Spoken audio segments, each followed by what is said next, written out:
Thank you so much. అందరికీ thank you అండి. ఈరోజు మనం సినిమా వాళ్ళ గురించి మాట్లాడుకుందాం, 2 సినిమాని చంపేసే వాళ్ళ గురించి మాట్లాడుకుందాం, 3 మన సినిమా గురించి మాట్లాడుకుందాం. ఓకేనా? ఓకే. కానీ తెలుగు సినిమా అనగానే ఎక్కడ ఏ ఈవెంట్ జరిగినా ఇప్పుడు అవతారు కూడా జై బాబు అనాల్సిందే, అలా ఉందన్నమాట. అది ఆల్మోస్ట్ అంటే తెలుగు సినిమా అనగానే గౌరవంగా నమస్కారం పెట్టేలా చేసింది నందమూరి తారక రామారావు గారు, అక్కినేని నాగేశ్వరరావు గారు అయితే, తెలుగు సినిమా అనగానే గర్వంగా శాల్యూట్ కొట్టేలా చేసింది మెగాస్టార్ చిరంజీవి గారు అయితే, తెలుగు సినిమా అనగానే ప్రపంచంలో మనం ఏ మూలకు వెళ్ళినా నేను తెలుగునిరా అని ధైర్యంగా చెప్పుకునేలా చేసింది మాత్రం ఎస్ఎస్ రాజమౌళి గారండి. ఆయనకి నాన్ స్టాప్గా సక్సెస్లు రావాలని మనస్ఫూర్తిగా కోరుకుంటున్నాను. ఇప్పుడు ఆ వారణాసి గురించి ఎందుకు మాట్లాడాల్సి వచ్చిందంటే, ఆ రోజు జరిగిన ఆ గ్లోబల్ ఈవెంట్ అంత సక్సెస్ అవ్వడానికి one of the main reason మన సుమగారికి నిజంగా అసలు మామూలు విషయం కాదు. అంటే అంత పెద్ద ఈవెంట్లో చిన్న అంతరాయం కలిగినా కూడా ఆవిడ మేనేజ్ చేసిన విధానం మాత్రం వేరే లెవెలు. అందుకే సుమగారికి ఒక్కసారి గట్టిగా క్లాప్స్ కొట్టాలి ఆ విషయంలో మాత్రం. అదొక్కటే కాదు, ఈ ప్రేమ అంటే సినిమా కంటే ముందు మీకు అసలు సుమ అంటే ఏంటో చెప్తాను. మీకు అసలు జనరల్గా మీరు Sukumar universe, Lokesh Kanagaraj universe, Sujeeth universe ఇవన్నీ చూసుంటారు కదా. కానీ సుమ యూనివర్స్ అనేది వీటన్నిటికంటే పెద్దది. ఎందుకంటే ఒక డైరెక్టర్ తన ముందు సినిమాకి తర్వాత వచ్చే సినిమాకి మధ్య ఒక లింక్ ఉంటే దాన్ని యూనివర్స్ అంటారు కదా. కానీ ఏ ఇండస్ట్రీకి సంబంధించిన ఏ డైరెక్టర్ సినిమా తీసినా ఆ సినిమాకి సుమ గారి యాంకరింగ్కి మధ్య ఒక లింక్ ఉంటుంది, దాన్నే సుమ యూనివర్స్ అంటారు. అందుకే ఆ యూనివర్సే అన్నిటికంటే పెద్దదనమాట. అసలు సుమ అనే పేరులోనే ఉంది. ఎస్ అంటే సక్సెస్ఫుల్గా, యు అంటే అల్టిమేట్గా, ఎం అంటే మీనింగ్ఫుల్గా, ఏ అంటే యాంకరింగ్ చేసేదే మన సుమ గారు. మామూలు విషయం కాదు. అంటే జనరల్గా ఒక తెలుగువాడిగా పుట్టి ఎక్కడో కేరళలో ఉన్న వాళ్ళ చేత మనవాడరా అనిపించుకున్న అల్లు అర్జున్ గారు ఎంత గ్రేటో, ఒక కేరళ అమ్మాయిగా పుట్టి తెలుగు వాళ్ళందరి చేత మన అమ్మాయిరా అనిపించుకున్న సుమగారు కూడా అంతే గ్రేట్ అబ్బా. అంటే తను ఒక కూతురుగా వాళ్ళ అమ్మను బాగా చూసుకుంటూ, ఒక భార్యగా తన భర్తను బాగా చూసుకుంటూ, అలాగే ఒక తల్లిగా తన కొడుకు కూతుర్ని బాగా చూసుకుంటూ, ఒక యాంకర్గా ఇంతమందిని ఎంటర్టైన్ చేస్తూ బాగా చూసుకుంటుందంటే అది మామూలు విషయం కాదు. అందుకే ఆవిడకి నేను అంత పెద్ద ఫ్యాన్ అనమాట. నేను సుమగారికి నేను సినిమాల్లో మీ అందరికీ తెలుసు పవన్ కళ్యాణ్ గారి ఫ్యాన్ అని, కానీ టీవీలో నాకు బాగా ఇష్టమైన యాంకర్ సుమగారు. నేను ఆవిడకి ఫ్యాన్, నేను అందుకు ఫ్యాన్ అనమాట. బేసిక్గా హీరోల్లో ఫ్యామిలీ హీరోలు ఉంటారు, మామూలు హీరోలు ఉంటారు. అలాగే యాంకర్లో కూడా మామూలు యాంకర్లు, ఫ్యామిలీ యాంకర్లు ఉంటారు. ఫ్యామిలీ హీరో విక్టరీ వెంకటేష్ గారు అయితే ఫ్యామిలీ యాంకర్ మన సుమగారు. అంటే తెలుగు సినిమా ఇండస్ట్రీకి అమ్మాయిలు రావాలంటే ఎక్స్పోజింగ్ చేయాలి, లేకపోతే కమిట్మెంట్ ఇవ్వాలి, ఇలాంటి తప్పుడు ప్రచారాలు చేస్తూ చాలామంది చెప్తుంటారు. కానీ టాలెంట్ ఉంటే అవేం చెయ్యక్కర్లేదు అని నిరూపించినటువంటి మహిళ మన సుమగారు. అంటే మెగాస్టార్ చిరంజీవి గారిని చూసి ఎంతమంది అబ్బాయిలు అయితే ఇన్స్పిరేషన్గా తీసుకొని ఇండస్ట్రీకి వచ్చారో, అలా సుమగారిని ఇన్స్పిరేషన్గా తీసుకొని ఇండస్ట్రీకి వచ్చిన అమ్మాయిలు చాలామంది ఉన్నారు. ఆ విధంగా కూడా ఆమెకి హ్యాట్స్ ఆఫ్ చెప్పుకోవాలి. ఒక ఈవెంట్ అంటే ఆల్మోస్ట్ 4 గంటలు నిలబడి ఆవిడ ఒక్కటే ఎంటర్టైన్ చేస్తూ ఉంటుంది. అలాగే ఒక టీవీ షో చేయాలంటే ఆల్మోస్ట్ 14 గంటలు నిలబడాలి. అంటే ఈవెన్ లేడీస్ ప్రాబ్లమ్స్ ఉన్నా కూడా ఆ పెయిన్ ఫేస్ మీద తెలియకుండా ఇంతమందిని ఎంటర్టైన్ చేస్తూ వస్తుంది. అంటే తను నిలబడి ఒక షోని నిలబెట్టగలిగే ఏకైక యాంకర్ మన సుమగారు. ఆల్మోస్ట్ ఇప్పుడు కాదు, 91లో వచ్చారండి. 91 నుంచి అంటే 34 సంవత్సరాల నుంచి నాన్ స్టాప్గా మనందరినీ ఎంటర్టైన్ చేస్తూ తన ప్రమోషన్స్తో ఎన్నో సినిమాలను సక్సెస్ చేసిన సుమగారికి కూర్చొని కాదు, ఒక్కసారి అందరూ స్టాండింగ్ ఓవేషన్ ఇచ్చి క్లాప్స్ కొట్టాలని మనస్ఫూర్తిగా కోరుకుంటున్నాను. సీరియస్లీ అసలు అంటే నాకు ఇష్టమైన హీరోలకి, కమెడియన్లకి, డైరెక్టర్లకి, వీళ్ళందరికీ చాలామందికి పద్మశ్రీ అలాగే పద్మభూషణ్ ఇలాంటి అవార్డులు మీరు రావటం చూశారు. అవన్నీ మనకు కూడా చాలా హ్యాపీనెస్ని ఇచ్చాయన్నమాట. తన ప్రొఫెషన్లో ఇంతమందిని ఎంటర్టైన్ చేస్తూ ఇంతమంది చేత ఒక గౌరవం దక్కించుకున్నటువంటి సుమగారికి కూడా అలాంటి అరుదైన గౌరవం దక్కాలని నేను మనస్ఫూర్తిగా కోరుకుంటున్నాను. నిజంగా థ్యాంక్ యూ సో మచ్ సుమగారు. మీతో పాటు ఈ సినిమాలో చేయడం నిజంగా మా అందరి అదృష్టం. అది నేను షోల్లో చాలాసార్లు అప్పుడప్పుడు ఈవెంట్స్లో చేశాను, కానీ ఒక ఫుల్ ప్లెడ్జ్డ్గా ఎప్పుడు మీతో పాటు ఒక ట్రావెల్ చేయలేదు. ఈ సినిమాలో చేయగలిగాను కాబట్టి నిజంగా థ్యాంక్ యూ సో మచ్ అండి దానికి. Thank you. ఇప్పుడు అది ఒక్కటే మాట, అంటే నేను మళ్ళీ మీ మీద పనిచేస్తే ఈ సీరియస్నెస్ అంతా పోతుంది. సో నేను దీన్ని చాలా సీరియస్గానే తీసుకుంటున్నాను. అండ్ అలాగే అది అయిపోయింది కాబట్టి టాపిక్ వెనకాల వచ్చింది మా అక్క అనుకున్నారు మా అమ్మ.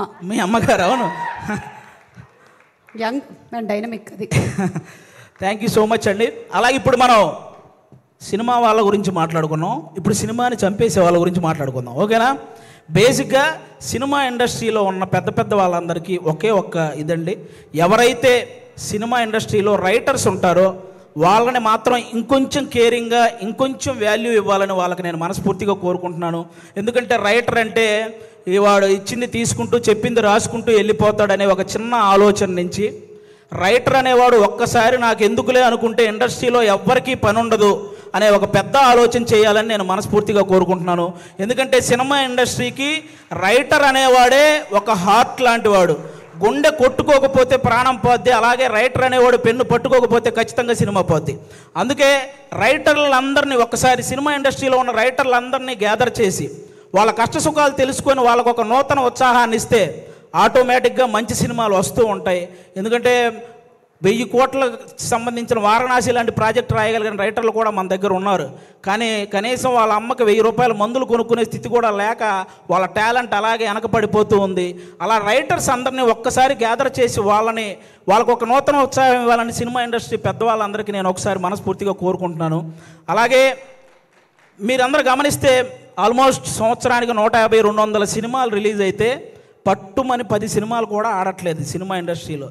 అంటే సినిమాలు ఏమో ఆకాశంలో చుక్కల్లాగా లెక్కబెట్టలేనని వస్తున్నాయి, హిట్లు మాత్రం మన చేతికున్న వేలలాగా లెక్కబట్టగలిగే అన్ని కూడా రావట్లేదు. అంటే దానికి అంటే ఏదైతే ఎంత కష్టం వచ్చినా నిలబడ్డ ఆ 4 ప్రొడ్యూసర్లు వాళ్ళ సంగతి పక్కన పెడితే ఎంతమంది ప్రొడ్యూసర్లు ఇలా వచ్చి మళ్ళీ అలా ఊరెళ్ళిపోతున్నారో మీకు తెలియదు. అంటే కొన్ని 100 కోట్ల నష్టం అవి భరించలేక మళ్ళీ తెచ్చుకున్న పరువును కాపాడు కోసం ఆ ఇస్త్రీ చొక్కాలు వేసుకొని ఈఎంఐలు కడుతూ ఉన్న ప్రొడ్యూసర్లు ఇంకా చాలామంది ఉన్నారు. అంటే దేనికంటే ఇదంతా ప్రతి ఒక్కరు ఏదో ఒక సలహా ఇచ్చేయడమే.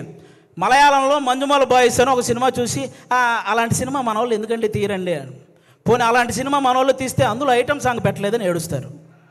పోనీ ఏదో ఫ్రెష్ కంటెంట్ ఉండాలి కదండి, ఫ్రెష్ కంటెంట్ కావాలి కదండి, ఫ్రెష్ కంటెంట్ తీసి రిలీజ్ చేస్తే రిలీజ్ రోజు ఫ్లాప్ చేసేసి రిలీజ్కి వచ్చి పాటలు పాడుతుంటారు. రూబా రూబా సదాశివ సన్యాసి ఇలా పాడేస్తుంటారు రిలీజులకు వచ్చి. రిలీజ్ రోజు మనకి అయ్యేం తెలియదు. అలా అంటే ఆ విధంగా ఎవరికి వాళ్ళు సలహాలు ఇచ్చేసి ఆ సినిమాని ఏదో రూపంలో చంపేస్తూ వస్తున్నారు. దానివల్ల ఎక్కువ నష్టం ప్రొడ్యూసర్లకే జరుగుతుంది. వీటన్నిటికంటే ఏదైతే కొన్ని సంవత్సరాల నుంచి మన తెలుగు సినిమాకి బొమ్మ చూపించిన ఐ బొమ్మ అనేది ఒకటి ఉందో ఆ దరిద్రం ఇప్పటితో అయితే పోయింది. కానీ దానికంటే పెద్ద దరిద్రం ఏముందంటే సోషల్ మీడియాలో వచ్చే నెగిటివిటీ. అంటే లెజెండరీ యాక్టర్స్ దగ్గర నుంచి ఇప్పుడిప్పుడే ఎదుగుదామని వస్తున్న ప్రతి యాక్టర్ మీద కూడా సోషల్ మీడియాలో విపరీతమైన నెగిటివిటీ.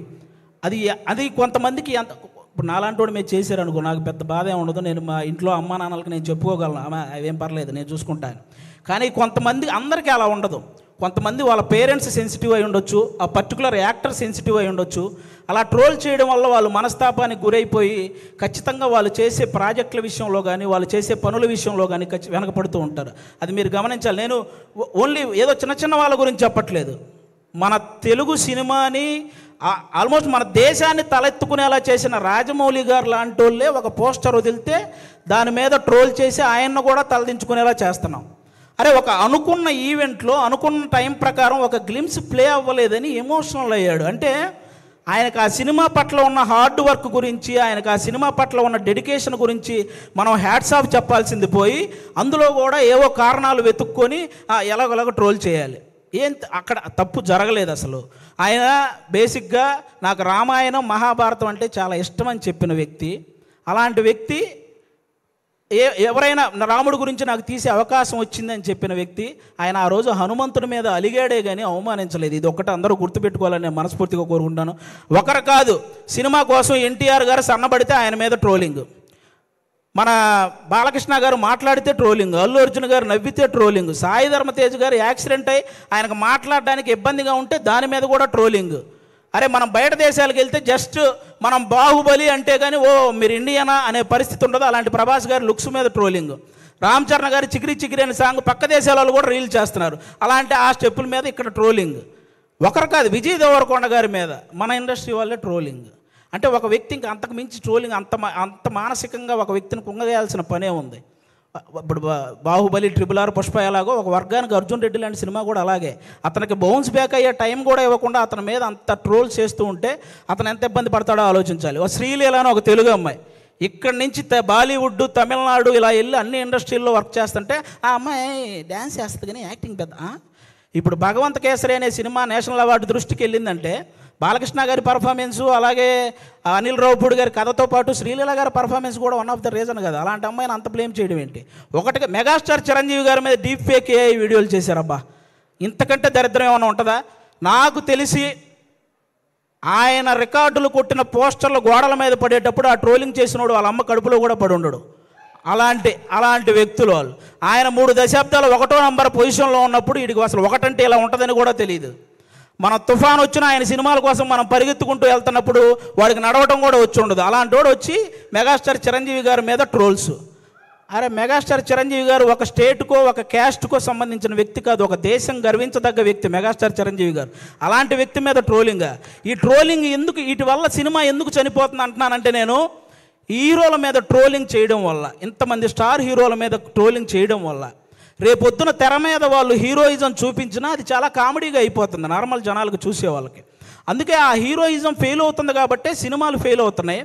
అరే 100 కోట్లు ఖర్చు పెడుతున్న ప్రొడ్యూసర్లు ఒక పక్క ఒక సినిమా హిట్ అయితే ఇంటికెళ్ళి మా అమ్మ నాన్నకు చెప్పుకుంటామని వెయిట్ చేస్తున్న డైరెక్టర్లు, ఒక సక్సెస్ వస్తే కానీ ఇంకో సినిమాలో మళ్ళీ కంటిన్యూ చేయరు అని ఆశపడే టెక్నీషియన్స్, అరే ఫ్యామిలీస్ని వదిలేసి అభిమానుల కోసం హిట్ ఇవ్వాలని చెప్పి కష్టపడుతున్న హీరోలు, ఒక సినిమా హిట్ అయితేనే జీతం పెరుగుతుందనే ఆశించే సినిమా కార్మికులు, ఇంతమంది కష్టాన్ని ఒక చిన్న నెగిటివిటీ ట్రోలింగ్తో మీరు కంప్లీట్గా దాన్ని చంపేస్తున్నారు. ఒక్కరు కాదండి, అసలు ట్రోలింగ్ అంటే ఇప్పుడు మీరు బ్రహ్మానందం గారి రియాక్షన్స్తో మీరు ట్రోల్ చేస్తారు, అవి మేము కూడా నవ్వుకుంటాం, అందరూ నవ్వుకుంటారు. కానీ ట్రోలింగ్ అనేది నవ్వుకునేలా ఉండాలి కానీ నవ్వుల పాలు చేసేలా ఉండకూడదని ఒకసారి ఆ చేసే వాళ్ళకి నేను మనస్ఫూర్తిగా కోరుకుంటున్నాను. అలా ఇంకెప్పుడూ కూడా ఇంతమంది లెజెండ్స్ ఎంతో సాధించి ఇక్కడ వరకు వచ్చారు, వాళ్ళని అంత ఈజీగా నెగిటివ్ చేసే ప్రయత్నం చేయకండి అని వన్స్ అగైన్ నేను మనస్ఫూర్తిగా కోరుకుంటున్నాను. అలాగే ఇప్పుడు వాళ్ళకి చెప్పేశాను కాబట్టి చాలు. అలాగే కొంతమంది ఇంకా రివ్యూవర్స్ ఉన్నారు, వాళ్ళకు కూడా కొంచెం చూసుకొని చెయ్యాలని వాళ్ళకి మనస్ఫూర్తిగా కోరుకుంటున్నాను. చాలామంది మంచి రివ్యూవర్స్ ఉన్నారు, సినిమా గురించి చాలా బాగా చెప్తారు, సినిమా గురించి బాగా చెప్పి ఈ సినిమా నచ్చితే మంచి హైప్ ఇస్తారు, నచ్చకపోతే ఇందులో ఈ నచ్చిన విషయాల కోసం మీరు వెళ్ళొచ్చు అని చెప్తారు. అలా చెప్తే చాలా బాగుంటుంది. అంతేగాని సినిమా మీద వెటకారం చేస్తూ రివ్యూలు ఇస్తుంటారు. వాళ్ళకి అర్థం కాని విషయం ఏంటంటే ప్రొడ్యూసర్లు ఎంత నష్టపోతున్నారో ఒకసారి ఆలోచించాలని మనస్ఫూర్తిగా కోరుకుంటున్నాను. ఇక మా ప్రేమంటే సినిమాలో, ముఖ్యంగా మా ప్రేమంటే సినిమాలో మా ప్రియదర్శి బ్రదర్ ఇందాక నాగ చైతన్య గారు చెప్పినట్టే వర్స్టైల్ యాక్టర్, అసలు మామూలుగా కాదు. అతను ఏ సినిమా పట్టుకుంటే ఆ సినిమా లక్కీ అన్నట్టు మారిపోయింది.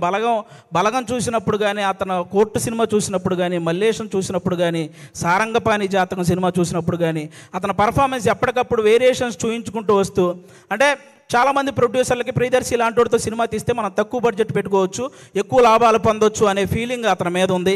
కాబట్టి అలాంటి ప్రియదర్శి గారు, మన ఆనంది గారు ఇక్కడ చెన్నై, తమిళ్లో రెండిట్లో కూడా ఆవిడ చాలా పాపులారిటీ సాధించిన అమ్మాయి, మన తెలుగు అమ్మాయి. చాలా ముచ్చటగా ఉంటుంది చూడడానికి. ఆనంది గారు ఎక్కడ పర్ఫామ్ చేసినా, ఏ సీన్ చేస్తున్నా అలా చూస్తుండిపోవాలనిపిస్తుంది. మన ఆనందిని, ప్రియదర్శిని హీరోయిన్లు అనడం కంటే కూడా వాళ్ళిద్దరిని పర్ఫార్మర్లు అనడం అనేది నాకు అది చాలా బాగుంటుంది అనిపిస్తుంది. ఎందుకంటే అంత బాగా పర్ఫామ్ చేస్తారు. వాళ్ళిద్దరికీ కూడా థ్యాంక్ యూ సో మచ్. మా నవనీత్ బ్రదర్ డెబ్యూ డైరెక్టర్, మీరందరూ ఆ నవనీత్ బ్రదర్ని ఎంకరేజ్ చేయాలి. ఒక డెబ్యూ డైరెక్టర్కి ఎన్నో కళలు ఉంటాయి, ఆ కళల్ని మీరు సాకారం చేయాలని ప్రేక్షకులందరినీ మనస్ఫూర్తిగా కోరుకుంటున్నాను. ఈ నవంబర్ 21న థియేటర్లోకి అందరూ వెళ్ళి మా ప్రేమంటే సినిమా చూసి ఎంజాయ్ చేయాలని వన్స్ అగైన్ అందరికీ థ్యాంక్ యూ సో మచ్. ప్రేక్షకులందరూ థ్యాంక్ యూ. పిలుస్తా నేను. ఆవిడ ఆవేశపడుతున్నారు, అంటే టైం అయిపోయింది అందుకని. అర్థమైంది. థ్యాంక్ యూ సో మచ్ అండి. Thank you so